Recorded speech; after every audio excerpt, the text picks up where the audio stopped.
로스서 강의 111번째 시간입니다. 우리가 2주 동안 하나님의 나라는 어떤 나라라고 배웠습니까?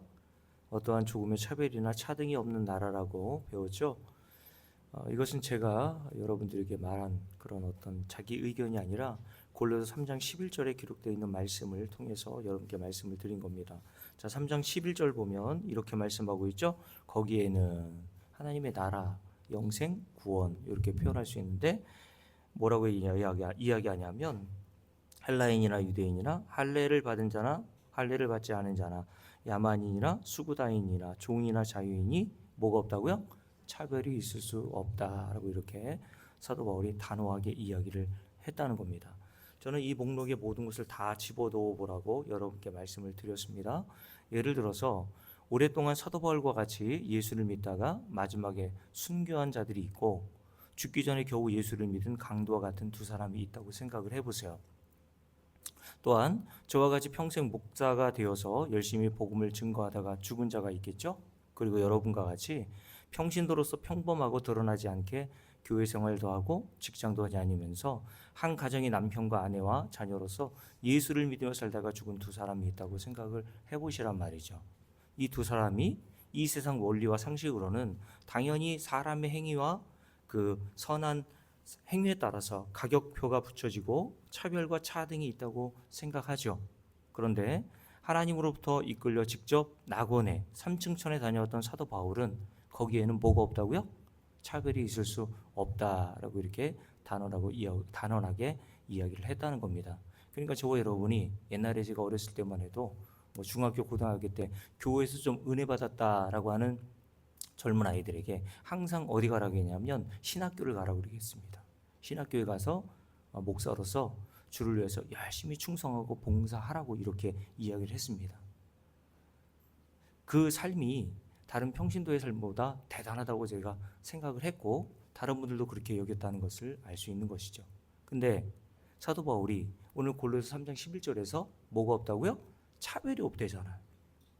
목사로서 예수를 믿고 복음을 증거하다가 죽은 자나 여러분처럼 목사가 증거하는 복음을 듣고 신앙생활을 잘하다가 이 세상을 떠난 자나 하나님 나라에서는 차별이 없다고 이야기를 합니다. 그러니까 여러분들이 굳이 조금 은혜 받았다고 해서 목사가 될 이유가 있습니까? 없습니다. 제가 전에 어떤 오샤롱 권사님에게 그런 질문을 받았습니다. 젊었을 때인가 보죠. 이제 장로님과 함께 이렇게 신앙생활 하다가 누군가로부터 이렇게 예언이라든가 그걸 받았나 봐요. 목사가 돼야 된다고. 그래서 제가 50이 훌쩍 넘은 우리 장로님의 아내셨던 오샤롱 권사님이 저한테 묻더라고요. 목사님, 이렇게 예언 기도를 통해서 또 소명을 받은 것으로 하는데 제 남편이 목사가 되어야 하겠습니까? 라고 이렇게 물으시더라고요. 제가 그럴 필요가 없다고 이야기를 했습니다. 하나님께서 여러분들을 부르신 그 자리에서 사시면 돼요.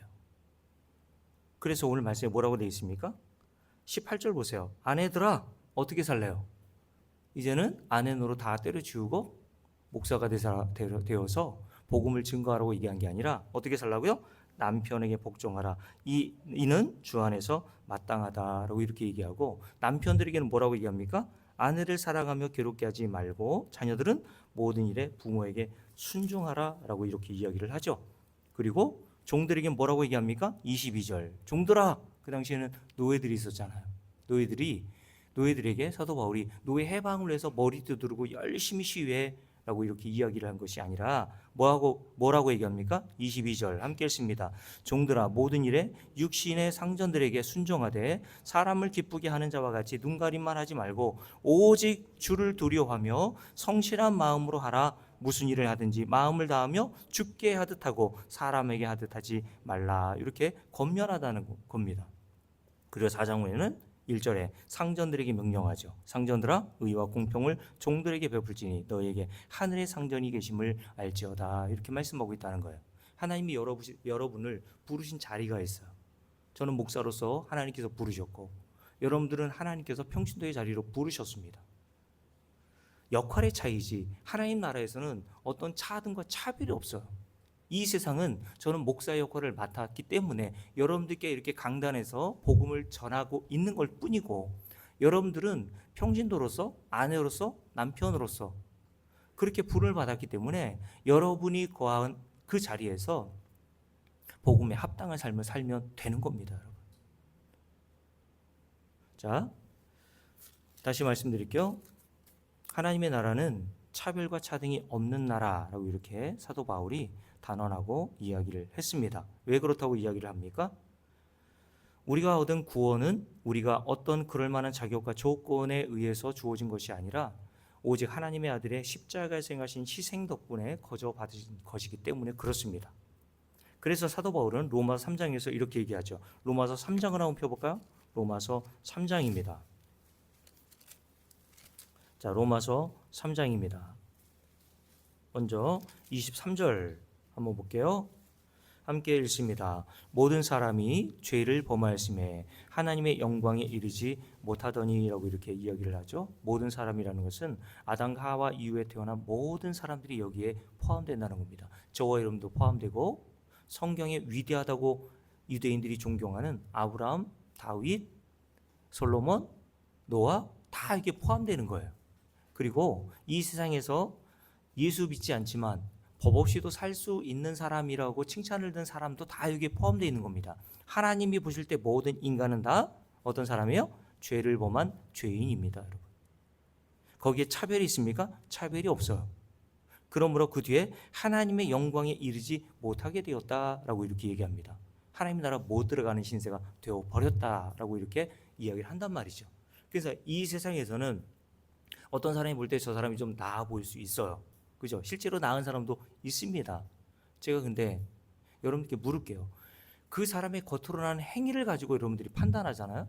근데 그 사람이 보이지 않는 마음은 어떻게 합니까? 사람은 외모를 보고 그 사람의 좋고 나쁨을 판단하죠. 근데 하나님은 뭘 보신다고요? 그 사람의 중심을 보신다라고 말씀하세요. 그 사람의 속을 보신다는 겁니다. 그러면 인간이 볼 수 없는 영역인 그 사람의 속을 다 드러내서 하나님이 밝히신다면 인간의 마음에 있는 것들이 다 어떤 것들로 드러나겠습니까? 하나님이 봐줄 수 없을 만큼 아주 지저분하고 부패한 것들이 드러나겠죠. 여러분들이 앉아있는 그곳에서 제 안에 있는 모든 마음의 생각과 계획들을 다 읽을 수 있고 볼 수 있다고 생각해 보세요. 저는 하루도 제자교회라는 곳에서 목회를 못할 것 같아요. 여러분들이 아마 저를 나가라고 이야기할 겁니다. 야, 어떻게 저런 계획을 가지고 저런 생각을 가지고 저런 마음의 어떤 그런 의도를 가지고 저렇게 살아가지? 저런 게 무슨 목사야? 이렇게 생각하겠죠.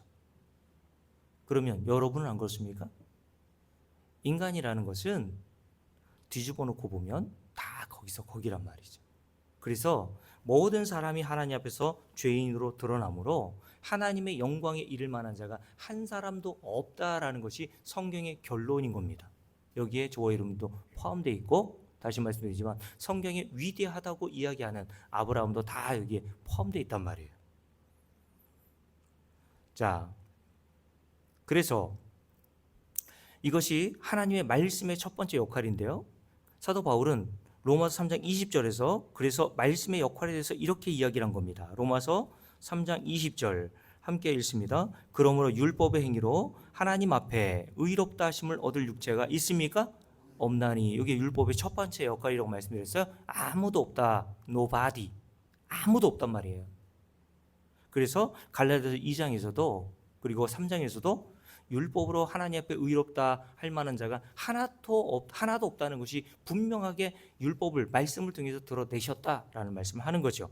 없나니. 그러므로 20절 율법으로는 말씀으로는 성경으로는 이런 뜻이죠. 저와 여러분에게 죄를 깨닫게 하시기 위해서 주신 것이다 라고 말씀하신단 말이에요. 이게 성경의 첫 번째 하시는 역할입니다. 성경을 통해서 저와 여러분이 얼마나 하나님 앞에 죄인인지를 폭로하시고 드러내시는 역할이 말씀의 역할이라는 거예요. 그래서 이렇게 함으로 우리가 어떤 자리에 가게 합니까? 19절 말씀 봅니다. 19절 함께 읽습니다. 우리가 알거니와 무릇 율법이 말하는 바는 율법 아래 있는 자들에게 말하는 것이니 이는 모든 입을 막고 인간의 모든 변명과 핑계를 다 막고 어떻게 한다고요? 온 세상으로 하여금 하나님의 심판 아래에 있게 하려 합니다 라고 이렇게 말씀합니다. 이게 율법의 첫 번째 역할이라고 말씀드렸습니다. 내가 하나님의 심판을 받을 수밖에 없는 죄인이구나, 이걸 하나님의 말씀을 통해서 성도들에게 깨닫게 하신단 말이에요.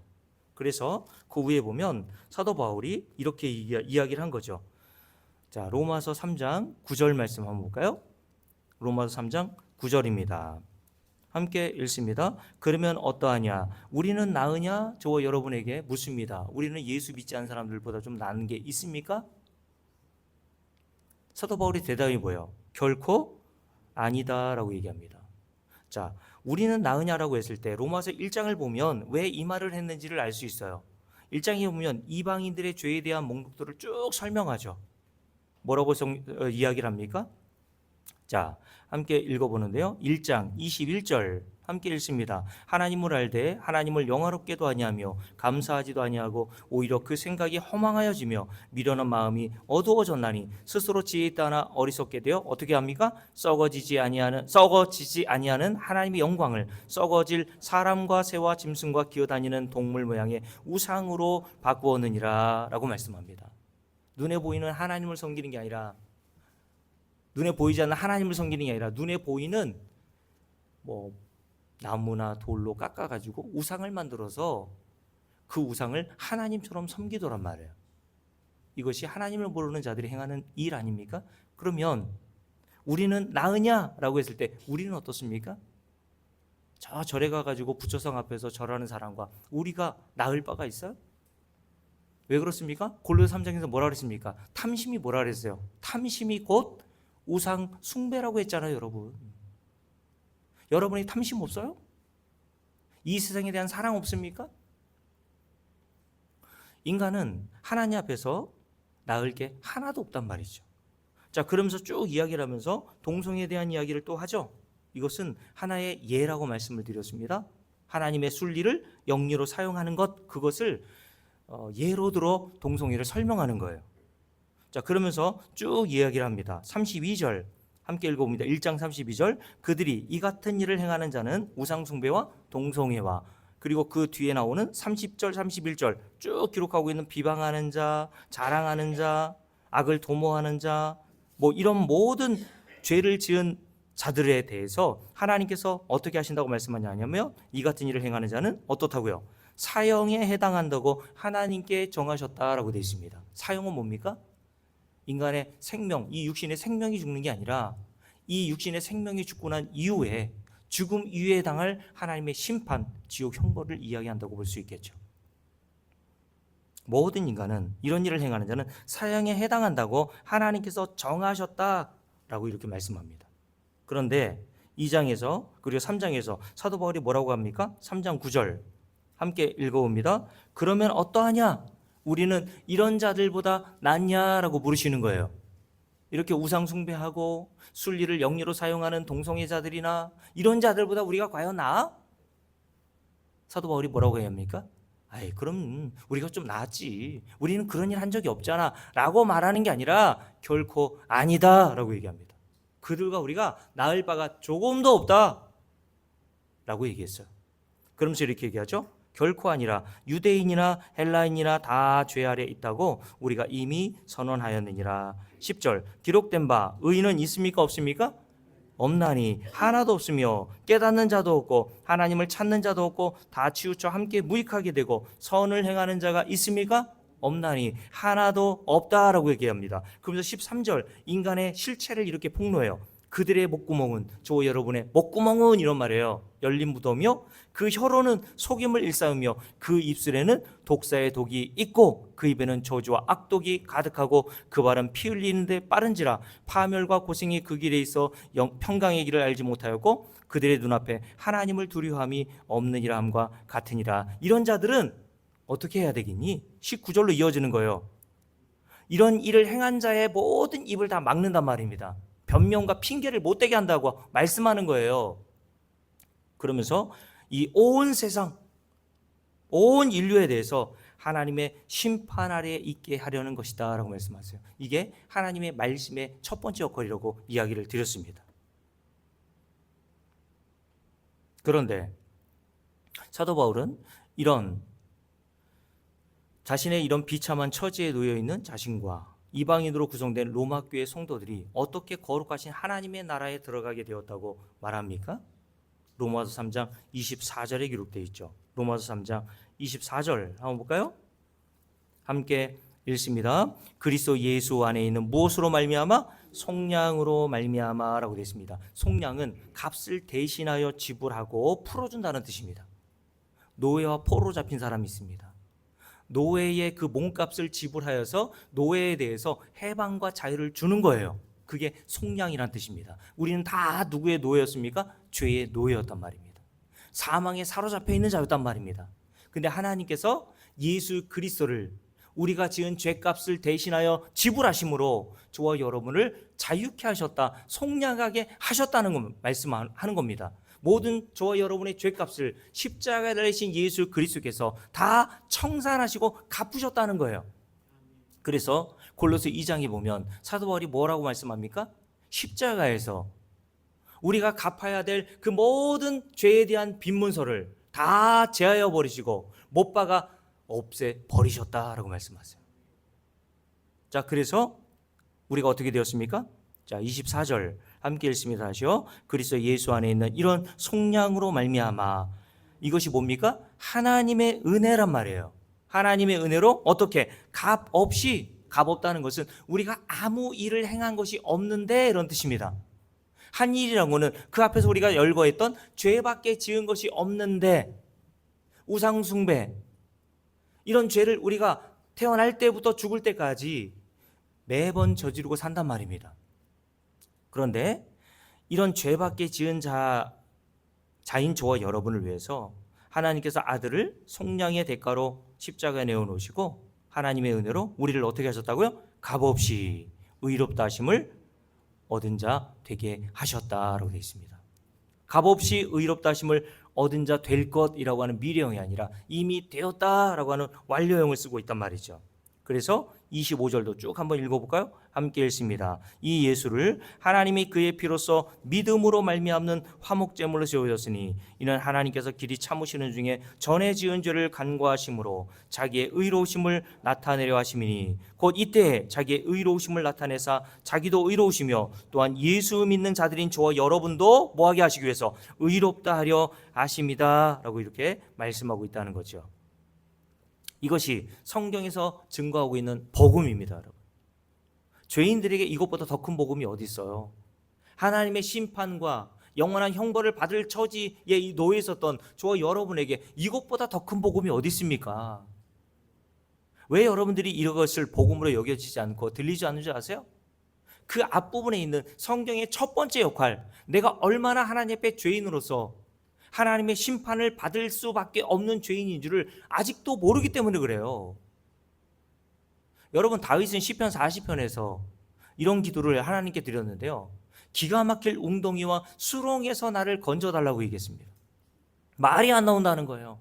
기가 막힐 웅덩이와 그 수렁, 그 내용이 뭔지 아세요? 그 뒤에 내용에 보면요, 다윗이 무슨 질병에 걸린 것도 아니고 경제적으로 어려움을 당해서 그것을 기가 막힌 웅덩이와 수렁이라고 얘기한 게 아니라 이렇게 얘기했습니다. 내 죄가 머리털보다 많사오니 내가 나를 보니까 낙심됩니다 라고 이렇게 고백했어요. 여러분, 다윗이 무슨 죄를 그렇게 크게 많이 졌습니까? 물론 다윗은 간음했고 청부살해한 자입니다. 그럼 우리는 좀 나아요? 결코 아니라 그랬잖아요. 자신에 대한 이런 낙심하는 그런 다윗이 하나님께 간구하는 거예요. 하나님, 이런 죄악에 깊이 빠져 있고 사망과 저주와 하나님의 심판을 받을 수밖에 없는 이 기가 막힐 웅덩이와 수렁으로부터 나를 좀 건져내 주십시오 라고 얘기했던 겁니다. 하나님 말씀은 우리가 얼마나 기가 막힐 웅덩이와 수렁에 빠져 있는지를 먼저 보게 하신단 말이에요. 그리고 우리에게 진짜 복음을 제시하는 겁니다. 근데 너를 하나님의 은혜로 값없이 예수 그리스도께서 너를 위해서 대신 죄가를 다 치루어 주심으로 속량으로 말미암아 너를 의롭다고 해 주셨다. 거룩하게 하셔서 하나님 나라에 거저 들어가게 하셨다라고 하는 그 복음을 우리에게 증거해 주는 거란 말이죠. 그래서 이것이 성경이 말하는 복음이라는 것을 로마서 3장 21절과 22절에 이렇게 되어 있죠. 자, 함께 읽어봅니다. 로마서 3장 21절 함께 읽습니다. 이제는 율법 외에 하나님의 한 의가 나타났으니 율법과 선지자들에게 증거를 받은 것이다. 거기다 써놓으세요. 율법과 선지자들은 구약 성경을 얘기하는 겁니다. 율법과 선지자들에게 증거를 받은 것. 무슨 말이냐면 구약의 모든 성경 전체가 이 복음 하나를 증거하기 위해서 쓰여졌다는 겁니다. 어떤 복음? 24절 그리스도 예수 안에 있는 속량으로 말미암아 하나님의 은혜로 값없이 의롭다 하심을 얻은 자 되었느니라. 요 복음을 증거하기 위해서 하나님께서 구약에 여러 장치를 해놓으셨다는 겁니다.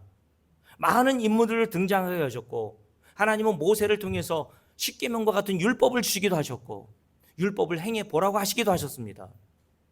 구약에 나타난 여러 등장하는 인물들과 사건들이 오직 이 한 복음을 증거하기 위해서 우리에게 주어졌다라고 말씀하는 거예요. 그래서 사도 바울이 22절에서 뭐라고 얘기했다고요? 곧 예수 그리스도를 믿음으로 말미암는 모든 믿는 자에게 미치는 하나님의 의는 뭐가 없다고요? 차별이 없다라고 이렇게 이야기를 한 것입니다. 이게 복음이란 말이에요, 여러분. 차별이 없는 하나님 앞에 의롭다함을 얻고 거룩함을 얻은 자가 되었다라고 이렇게 얘기하는 거죠. 그래서 이러한 모형으로 기록한 출애굽기 12장에 있었던 기록한 그 6월절 날을 여러분 생각해 보세요. 하나님께서 마지막 10번째 재앙을 애굽에 내리시죠.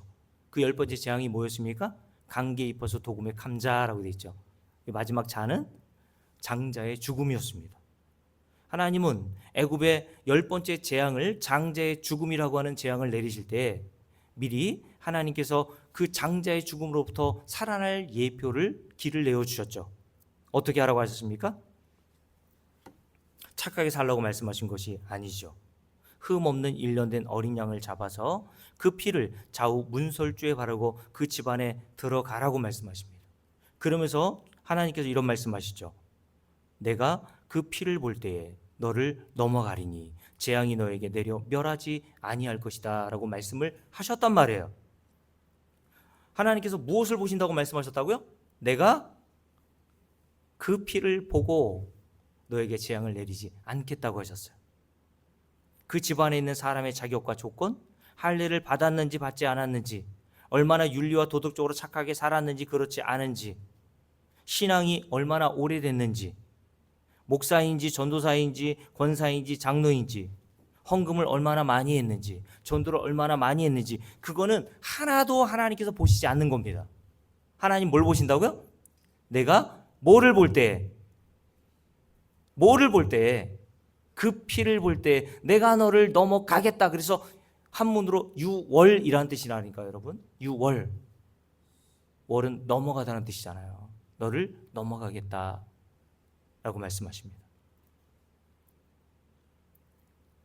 하나님이 보시는 것은 인간이 아니라 그 인간을 대신하여 희생당하여 죽은 어린 양의 피, 공로만 보겠다고 하신 것이죠. 그러니 여러분, 하나님이 주신 살 길을 믿고 흠 없는 어린 양의 피를 좌우 문설주에 바르고 그 집 안에 들어간 자가 어떻게 되겠습니까? 이 세상의 기준으로 용서받지 못할 죄를 지었다고 여기는 강도, 살인자, 동성애자들, 이런 자들이 그 집 안에 들어갔다고 생각해 보세요. 그러면 그는 어떻게 되겠습니까? 그가 어떤 자인지 관계없이 차들과 차등 없이 다 살았다라고 얘기합니다. 그러나 반대로 하나님이 주신 살 길인 흠 없는 어린 양의 피를 바르지 않는 자 중에는요, 법 없이도 착하게 산 사람이 있었을까요? 있었겠죠. 사람들로부터 당신은 예수 믿지 않아도 참 천국에 들어갈 사람이라고 하는 말을 들었을 사람도 있었을 것입니다. 그런 사람들이 다 어떻게 되었습니까? 다 죽었어요.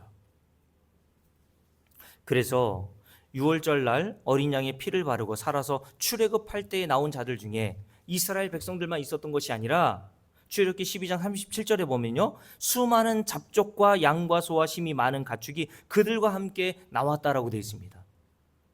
이 잡족이 어떻게 살아서 나왔을까요? 하나님의 명령을 듣고 어린 양의 피를 발라 그 집안에 들어갔기 때문에 살아서 나온 겁니다.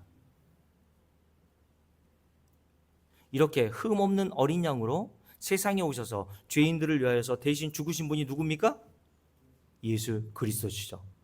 그래서 세례요한이 예수님을 보자마자 손가락으로 지시하면서 하신 말씀이 뭐예요? 자, 요한복음 1장 29절 한번 찾아볼까요? 요한복음 1장 29절 한번 보십시오. 요한복음 1장 29절입니다. 함께 읽어봅니다. 요한복음 1장 29절. 다 찾으셨죠? 자, 함께 읽습니다. 이튿날 요한이 예수께서 자기에게 나오심을 보고 이르되 보라 보라 룩, 영어 성경에 룩 보라. 그래서 입으로만 했겠습니까? 손가락으로 예수님을 딱 가리키면서 했던 말이란 말이에요. 보라!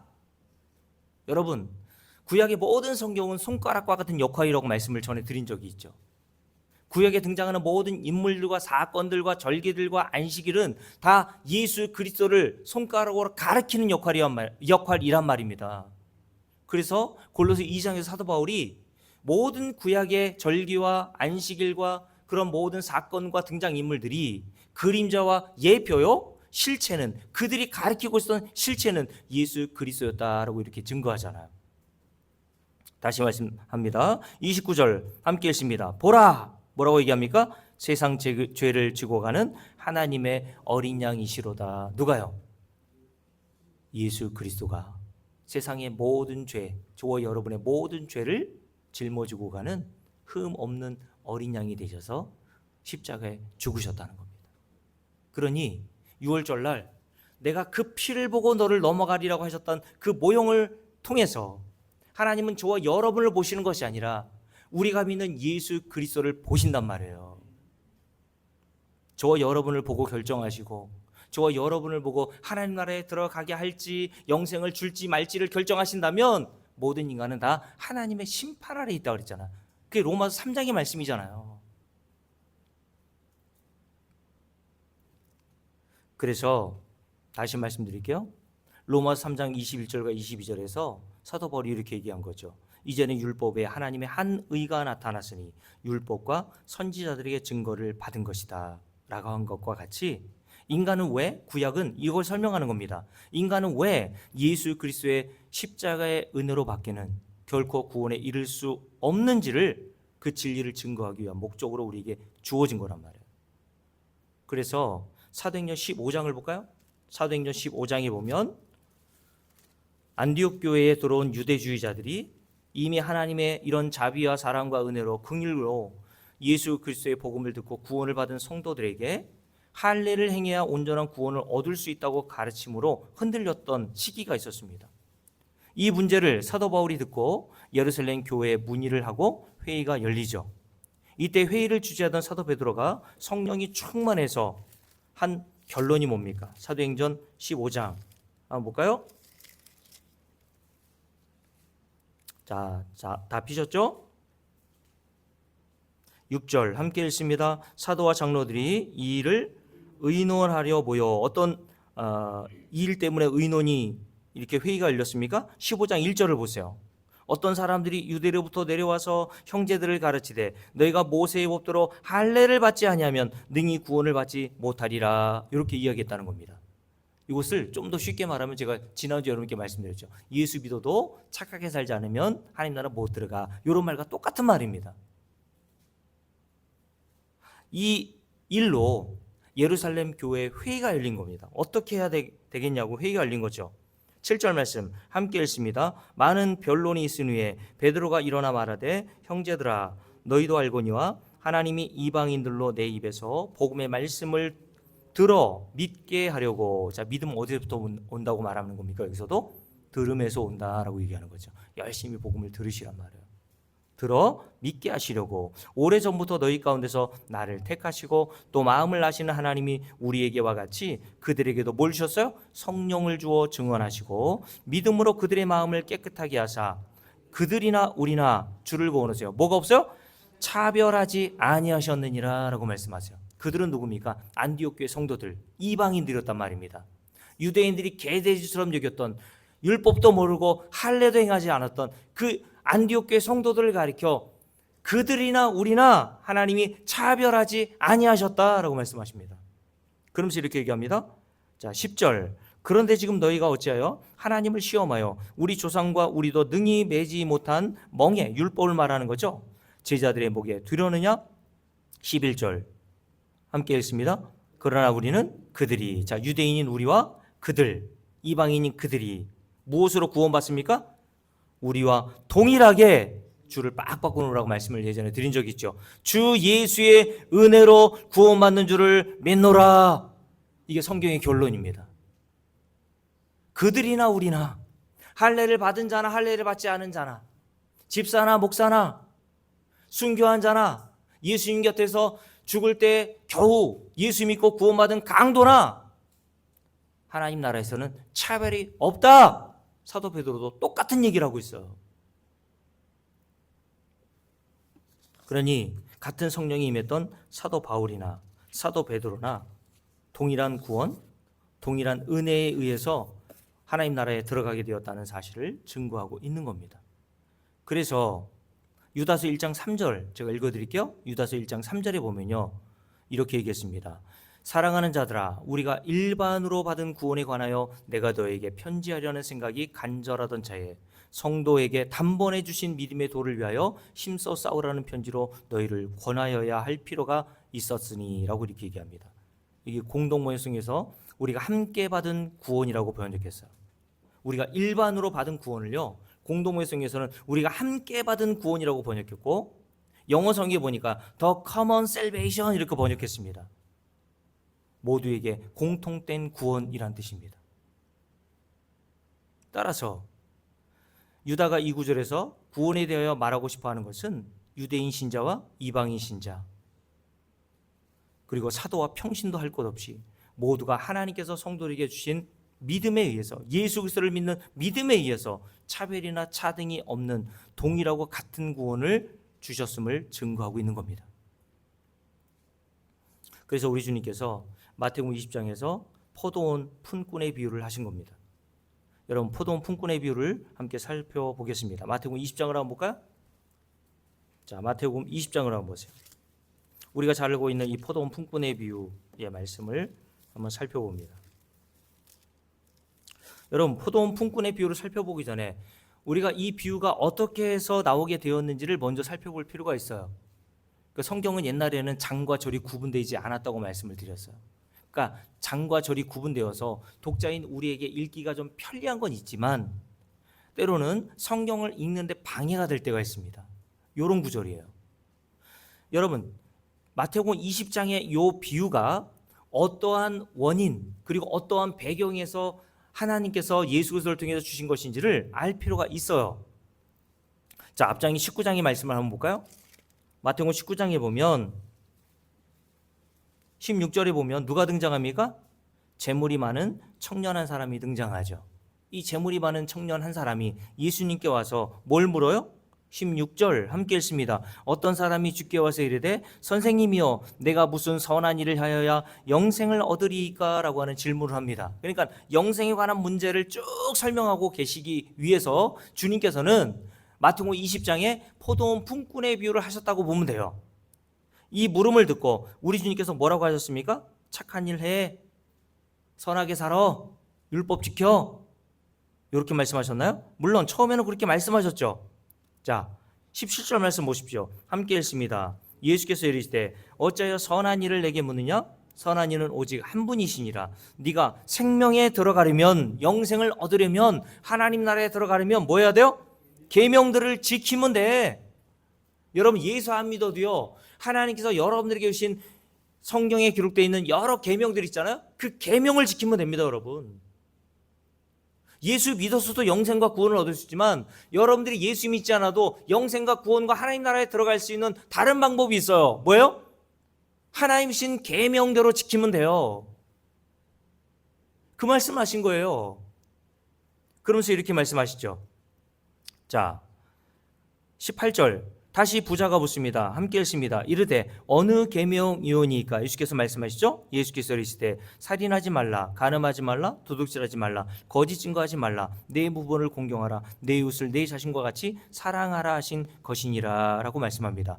자, 십계명에서 이 계명들을 쭉 말씀하시는데 이 계명을 한마디로 말하면 내 이웃을 내 몸과 같이 사랑하는 계명이라는 거예요. 요거 지켜. 하나님 사랑 그리고 이웃 사랑, 그 계명 지켜. 그러면 네가 영생을 얻어, 생명을 얻어. 이런 말씀을 하신 겁니다. 이 말을 듣고 부자가 이렇게 이야기를 하죠. 함께 읽습니다. 20절입니다. 함께 읽을게요. 그 청년이 이르되 이 모든 것을 내가 지켜 싸운데 아직도 무엇이 부족한 것이 있습니까? 이렇게 물어요. 아, 그거요? 내가 어렸을 때부터 철저하게 잘 지켜왔던 것인데 혹시 뭔가 또 부족한 것이 있으면 나에게 알려주세요. 내가 그거 지킬게요.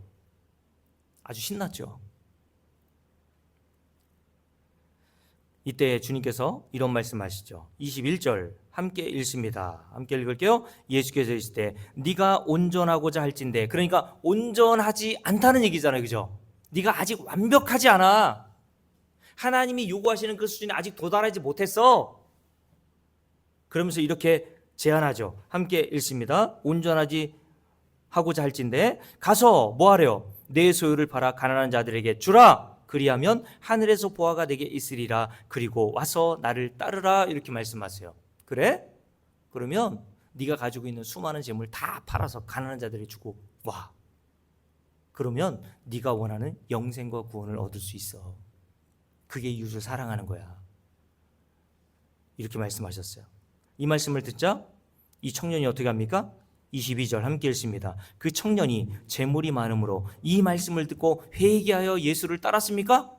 회개하여 예수님 곁을 떠나가더라 라고 얘기했어요. 그러니 이 젊은 청년 부자는, 관원은 자신은 열심히 이웃을 사랑했다고 생각했지만 자기 재산 하나 다 팔아서 가난하게 한 자들에게 주지 못할 정도로 하나님의 율법을 지키지 못했다는 것을 하나님께서 폭로하신 겁니다. 너 그렇게 진짜 살았어? 내 이웃을 내 몸을 사랑하는 것처럼 진짜 사랑하고 살았니? 내 하나님을 마음과 정성과 힘을 다하여 진짜 사랑하면서 살았어? 우리에게 이 말씀이 부담으로 다가올 수 있죠. 야, 나도 그러면 내가 가지고 있는 모든 재산을 다 팔아서 주님을 따르라고 하시는 건가? 그런 말은 아니에요, 여러분. 여러분에게 이런 말씀을 주신 게 아니라 부자에게, 저 여러분에게 우리가 얼마나 하나님의 율법을 지켜서 영생에 이를 수 없는 불가능한 자인지를 우리 중에서 폭로하기 위해서 주신 말씀이란 말이에요. 다시 말씀드릴게요. 예수 믿지 않아도 영생을 얻을 수 있는 길이 있다고 말씀드렸죠. 그 길이 뭡니까? 하나님의 율법을 잘 지켜 행하는 겁니다. 그러면 예수 안 믿어도 여러분 괜찮아요. 근데 인간은 이 일을 할 수 있습니까? 없습니까? 없다라고 하는 것이 율법 전체의 결론이라고 했잖아요. 그래서 로마서 3장에서 뭐라고 했습니까? 모든 사람이 다 죄인으로서 하나님의 심판을 피할 수 없는 그 처지에 놓여 있게 되었다라고 이야기를 하는 게 율법의 첫 번째 역할이라고 말씀드렸습니다. 그래서 주님께서 이런 말씀하신 거죠. 함께 읽습니다. 23절 함께 쭉 읽어볼게요. 예수께서 제자들에게 이르시되 내가 진실로 너에게 이르노니 부자는, 저 여러분 인간을 말합니다. 부자는 천국에 들어가기가 어려워요, 쉬워요? 근데 얼마나 어렵다고 이야기하는지 한번 뒤에 보세요. 함께 읽습니다. 다시 너희에게 말하노니 낙타가 바늘귀로 가는 것이 들어가는 것이 부자가 하나님의 나라에 들어가는 것보다 더 쉽다라고 말씀하세요.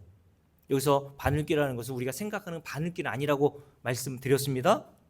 우리가 이 옷이 터졌을 때 꼬매는 그 바늘에 있는 그 귀가 아니라 예루살렘 성에는 성문 하나가 쪽문이 하나 있었단 말이에요. 비상시에 들어가고 나올 수 있는 쪽문. 근데 그 쪽문이 얼마나 작은지 성인 한 사람이 들어가려면요, 큰 문은 다 잠겼으니까 외적에 침을 받기 위해서 다 잠가놨단 말이에요. 쪽문 하나 딱 열어놓은 거예요. 왜냐하면 아플 수가 있잖아요. 사람이 어떤 비상사태가 일어날 수 있으니까 쪽문 하나를 열어놨는데 그 쪽문은 성인이 허리를 굽혀야 겨우 들어갈 수 있는 문이었단 말이에요. 그거를 바늘귀라고 얘기하는 겁니다. 근데 그 바늘귀에 사람도 겨우 허리를 구부려서 들어가고 나올 수 있는데 사람보다 몇 배 되는 낙타가, 덩치가 몇 배 되는 낙타가 어떻게 들어가고 나올 수 있어요? 근데 한 인간이 하나님의 나라에 들어가는 것이 이런 낙타가 그런 쪽문인 바늘귀로 들어가는 것보다 더 쉬워요, 어려워요? 더 쉬워요, 어려워요? 저와 여러분이 인간의 행위로 하나님 나라에 들어가는 것과 낙타가 바늘귀로 들어가는 것, 둘 중에 뭐가 더 어려운 거예요? 인간이 하나님 나라에 자기 능력과 힘으로 들어가려는 것이 훨씬 더 어려운 일이라고 말씀하는 거예요. 이것은 어렵다는 의미가 아니라 말귀를 잘 알아들으셔야 돼요. 어떤 목사님은 야 여기 봐라 어렵다고 하셨지 불가능하다고는 안 하셨지 아니. 말귀를 못 알아듣는 겁니다. 그게. 아니 낙타가 바늘귀로 들어가는 것보다 한 인간이 자기 행위로 하나님 나라에 들어가는 것이 더 어렵다고 하시면 어렵다는 얘기가 아니라 어떤 얘기예요? 불가능하다는 얘기를 하신 거잖아요. 근데 이 젊은 부자는 자기는 다 했다고 하잖아요. 난 어려서부터 다 지켰어요. 무슨 말입니까?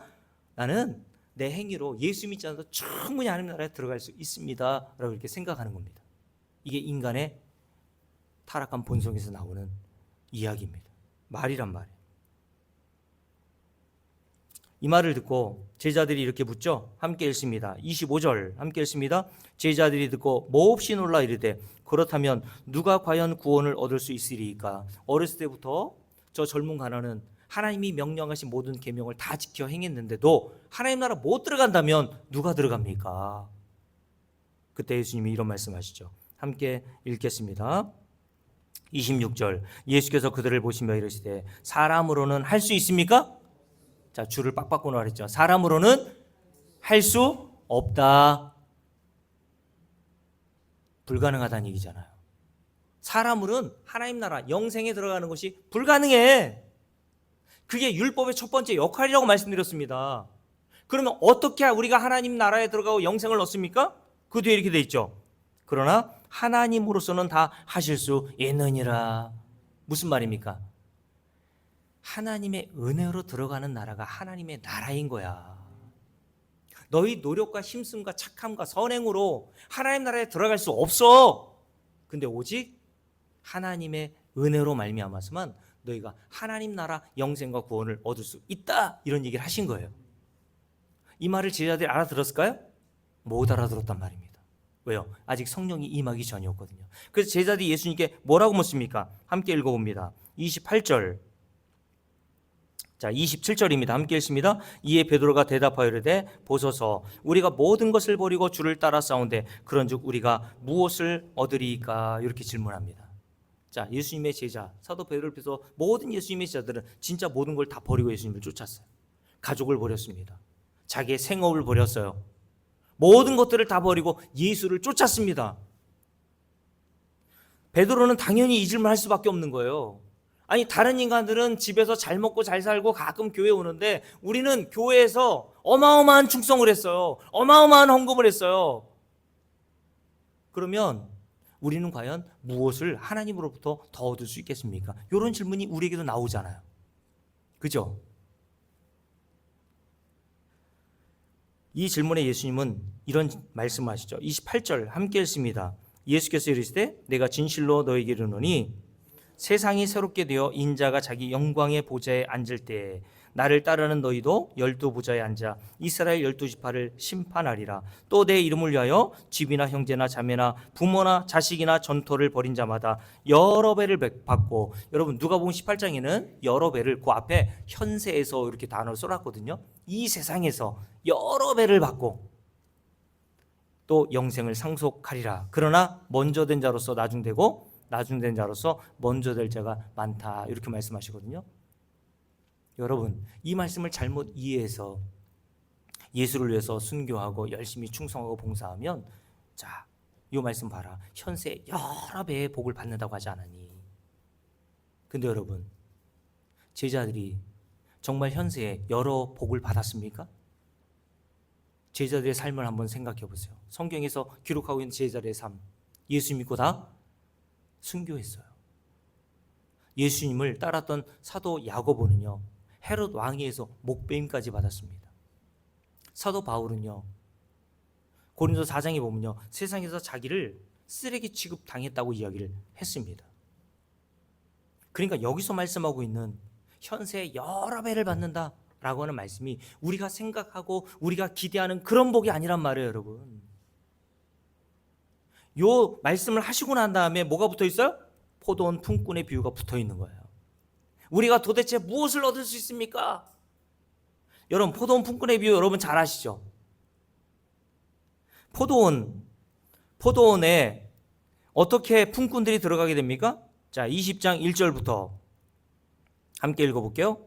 함께 읽습니다. 천국은 마치, 영생은 마치, 하나님 나라는 마치 이런 뜻이죠. 어떤 것 같아요? 품꾼을 얻어 포도원에, 제가 예전에 줄을 거나 그랬죠, 들여보내려고 이른 아침에 나간 집주인과 같으니 그가 하루 한 데나리온씩 품꾼들과 약속하여 포도원에, 여기도 줄을 거나 그랬죠, 들여보내고 또 제3시에 나가보니 장터에 놀고 서 있는 사람들을 또 있는지라, 이렇게 이야기를 합니다. 하나님 나라를 포도원 품꾼의 비유로 설명해 주신 거예요. 여러분, 포도원 품꾼에 들어간 자들이 있죠. 몇 시요? 아침 새벽 6시, 아침 9시, 그리고 정오 12시, 오후 3시, 그리고 마지막에 들어간 자의 시간이 언제였습니까? 일 끝나기 전 1시간 전 오후 5시에 들어갔어요. 근데 이들이 다 어떻게 들어갔다고요? 자기가 손들고 내가 들어갈게요 라고 해서 들어간 게 아니라 어떤 방식으로 들어갔어요?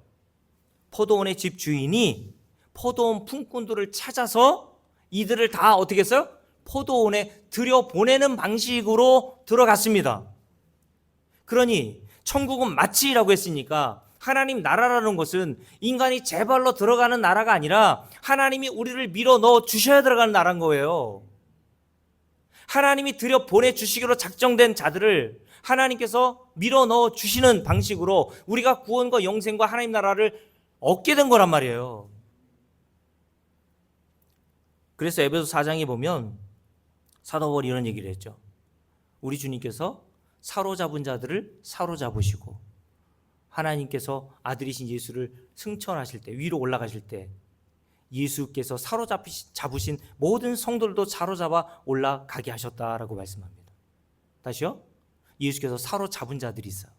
성도들이란 말입니다. 사로잡은 자들을 사로잡으시고 우리 주님께서 이 땅에서 부활하시고 승천하실 때 다 위로 올라가게 하셨다고 한단 말이죠. 그러니 하나님 나라라는 것은, 다시 말씀드릴게요, 인간의 애씀과 힘씀과 노력으로 들어가는 나라가 아니라 들여보내주셔야 들어갈 수 있는 나라인 겁니다. 오늘 포도원 품꾼들이 자기가 자원해서 들어간 게 아니라니까요. 그런데 포도원 품꾼의 주인이 이제 마지막으로 임금을 주죠. 맨 마지막에 온 오후 5시에 온 사람부터 임금을 줘요. 근데 임금을 어떻게 줍니까? 자, 함께 읽어봅니다. 자, 8절부터 함께 읽어볼게요. 20장 8절입니다. 함께 읽겠습니다. 저물매 포도원 주인이 청지기에게 이르되 품꾼들을 불러 나중 온 자로부터 시작하여 먼저 온 자까지 싹 쓸 줄 아니 제11시에, 여기 제11시는 오후 5시입니다. 제11시, 6을 보태라 그랬어요. 제11시, 일 끝나기 1시간 전에 와서 일한 일꾼, 품꾼들이에요. 근데 한 데나리온씩 줬대요. 한 데나리온은 하루 노동자의 품삯입니다. 지금으로 말하면 한 15만 원 정도 준 거예요. 1시간 일했는데 주인이 15만 원을 줬대요. 이것을 본 먼저 온 자들이 무엇을 기대했겠습니까? 우리 손주 권사님이라면 마지막에 1시간 일하고 임금을 15만 원을 받아가는 사람을 보고 손주 권사님은 12시간 아침부터 와서 꼬박 그냥 고생하고 일했어요. 그럼 얼마를 기대할까요? 최소한 2배는 받겠지, 이런 기대를 하고 있겠죠. 여러분, 그 앞부분에 사도 베드로가 우리 주님께 뭘 얘기했습니까? 다른 사람은 그렇게 안 살았는데 나는 예수님을 따르려고 내 집과 가족과 모든 것들을 다 버렸어요. 나에게 뭐 해주실래요? 이렇게 물었잖아요. 먼저 온 자들이라고 생각한 거예요, 자기를. 근데 주님께서 이 포도원 품꾼의 비유에서 주인이 어떻게 나눠줬다고 얘기합니까? 함께 읽습니다. 10절 말씀 보세요. 함께 읽을게요. 먼저 온 자들이 와서 더 받을 줄 알았더니 당연하죠. 그들도 근데 한 데나리온씩 받은지라라고 돼 있어요. 나중 온 자, 그러니까 1시간 일하고 한 데나리온을 받았고 12시간 일하고 한 데나리온을 받았어요. 손님 권사님, 그러면 뭐가 나요? 먼저 왔는데 열받죠.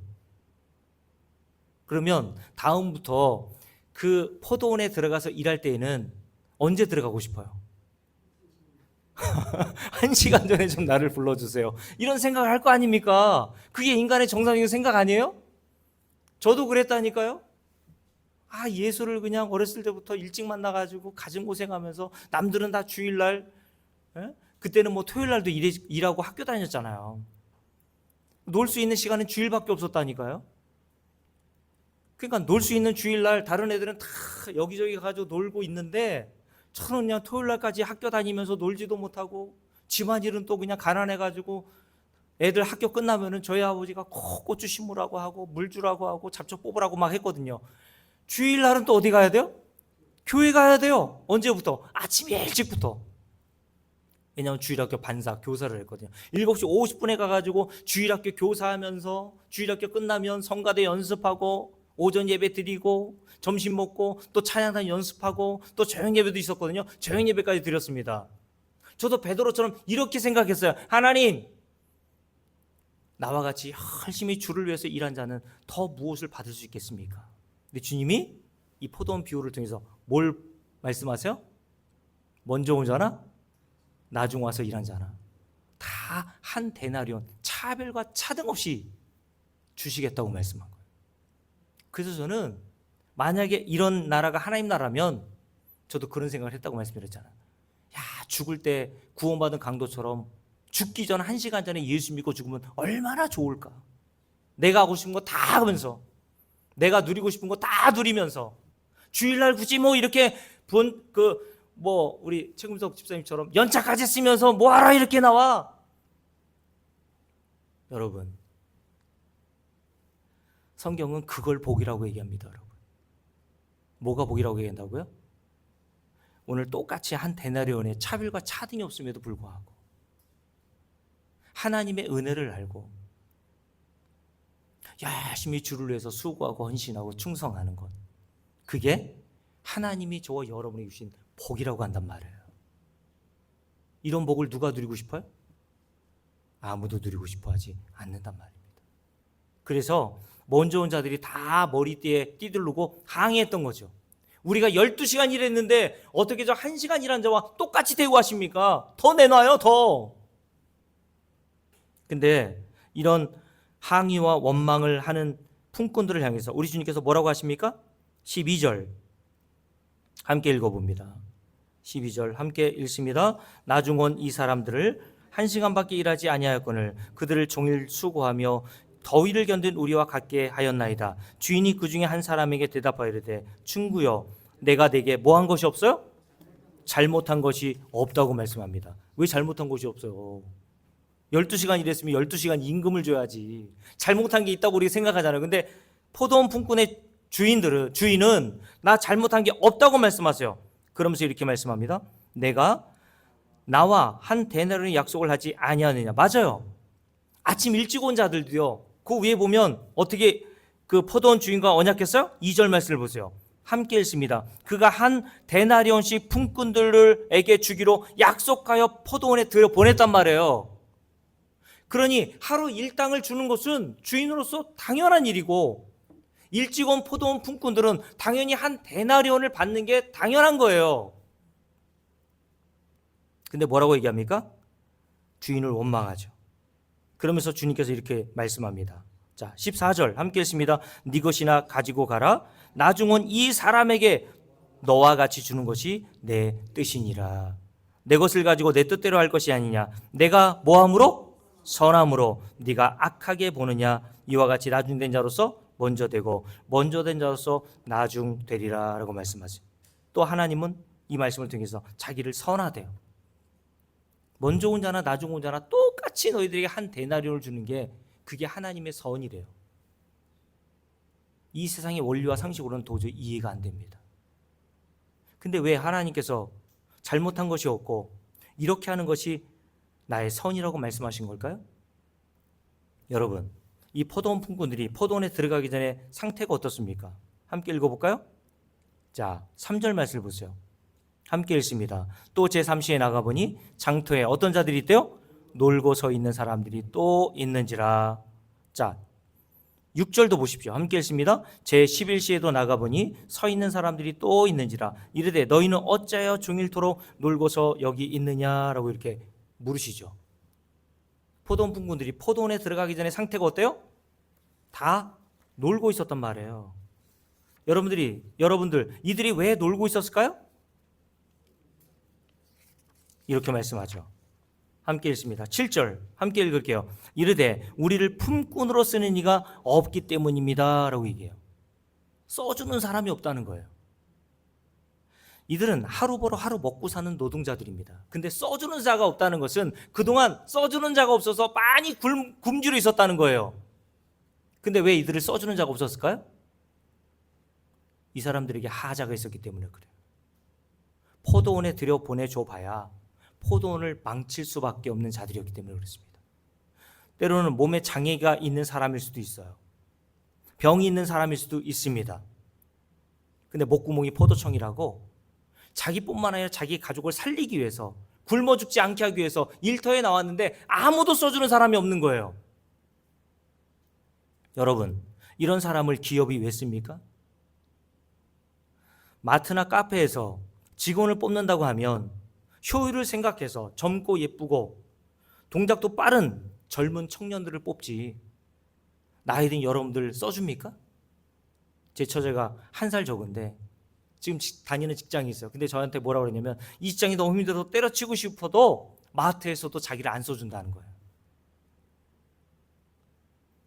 여러분이 카페에 제 딸하고 지원했다고 생각해 보세요. 간조사님, 이 교회 옆에 카페가 있는데 제 딸하고 같이 지원을 했어요. 써달라고. 우리 최금성 권사님, 집사님, 제 딸하고 강전돈 장로님 둘 중에 누구를 쓰겠습니까? 누구를 쓰겠어요? 예? 당연히 제 딸을 쓰겠죠. 써주는 자가 없다니까요, 나이 들면. 여러분, 오늘 이들이 이렇게 써주는 자가 없어서 굶어 죽을 처지에 있었는데도 그걸 알면서도 불구하고 포도원 주인이 어떻게 합니까? 이들을 포도원에 들여 보내줘서 써주더란 말이에요. 그러니 포도원의 일손이 부족해서 이들을 포도원에 들여보낸 게 아니라 포도원 주인이 너무 자비하고 인자함이 크셔서 아무도 써주는 자가 없는 이 하자 많은 인생들을 포도원에 들여보내주시더라는 거예요. 이게 하나님 나라라니까 여러분. 하나님 나라는 저와 여러분이 필요해서 부르신 나라가 아닙니다 여러분. 하나님 나라라는 것은요, 이런 하나님의 긍휼과 자비로 들어가게 되는 나라임을 하나님의 백성이 저와 여러분에게 알려주시기 위해서 저희를 부르신 겁니다. 그러니 저와 여러분은 늦게 온 자나 나중 온 자나 써주는 자가 없었는데 하자 많은 저와 여러분을 써주시는 하나님을 찬송할 뿐인 겁니다 여러분. 여기서 한 데나리오는 영생과 구원과 하나님 나라를 상징하는 단어입니다. 하나님 나라라는 것은요, 쓸모 있어서 들어간 자가 한 사람도 없어요. 다 죄인입니다. 그러므로 저와 여러분이 이 땅에서 일찍 와가지고 어떤 일을 한다고 해서 그게 저와 여러분의 차별과 차등으로 그렇게 나눠지거나 여러분의 행위가 보태어져서 더 나은 천국에 들어갈 수 있게 하는 것이 아닙니다. 하나님의 나라는 이런 자비하신 선하신 하나님에 의해서 저와 여러분이 거저 들어가는 나라라고 성경 우리에게 가르치고 있는 거예요. 그래서 로마 3장에서 우리가 어떻게 하나님 앞에 의롭다움을 받았다고요? 예수 그리스도의 십자가에서 흘리신 그 피의 공로로 의해서 속량함을 받아 값없이 하나님 앞에 의롭다함을 받은 겁니다. 그러니 우리가 무엇을 했다고 자랑할 게 없어요. 왜요? 우리가 행하는 어떤 행위도 인간의 행위에서 나오는 것이 아니라, 인간의 결심과 결단에서 나온 것이 아니라 저와 여러분 속에 계시는 하나님께서 그 일을 행하심으로 나오게 하신 거기 때문에 그래요. 그래서 요한복음 15장 이런 말씀이 있죠. 포도와 가지에 붙은 성도들로 비유하면서 나는 포도나무고 너희는 가지니 가지가 나를 떠나서는 아무것도 할 수 없다고 말씀하신 겁니다. 인간은 아무것도 할 능력이 없어요. 근데 우리에게 어떻게 이런 복음을 깨닫고 남들보다 조금 더 헌신이 나오고 헌금도 나오고 봉사가 나오는 줄 아세요? 우리 안에 계신 하나님의 은혜 덕분입니다. 하나님이 저 여러분에게 은혜를 주셔서 그 은혜를 깨닫게 하심으로 우리가 그런 것들이 잠깐 나오는 거예요. 그러니 우리는 오늘 빌립보서 3장의 말씀을 읽고 마칠게요. 빌립보 3장을 보십시오. 사도 바울이 이렇게 이야기합니다. 빌립보서 3장입니다. 자, 빌립보서 3장입니다. 자, 함께 읽습니다. 1절부터 읽을게요. 함께 읽습니다. 끝으로 나의 형제들아 주 안에서 기뻐하라. 너희에게 같은 말을 쓰는 것이 내게는 수고로움이 없고 너에게는 안전하니라. 개들을 삼가고 행악하는 자들을 삼가고 몸을 상해하는 일을 삼가라. 무엇으로 봉사합니까? 우리가 하나님의 성령으로 봉사하며 그리스도 예수로 그러므로 자랑하고 육체를 신뢰하지 아니하는 우리가 곧 할레파 하나님의 백성이다라고 얘기했습니다. 우리의 봉사는 우리의 힘으로 나오는 게 아니에요. 하나님의 성령의 능력으로 나오는 겁니다. 그래서 저와 여러분은 우리를 자랑하는 게 아니라 누굴 자랑해요? 예수로 자랑하게 되는 겁니다. 저와 여러분이 어떠한 헌신을 하더라도 억만금의 헌금을 한다 하더라도 자랑이 안 나오고 예수만 자랑하게 되는 그런 은혜가 여러분들에게 있기를 주의 이름으로 축복합니다. 기도합시다.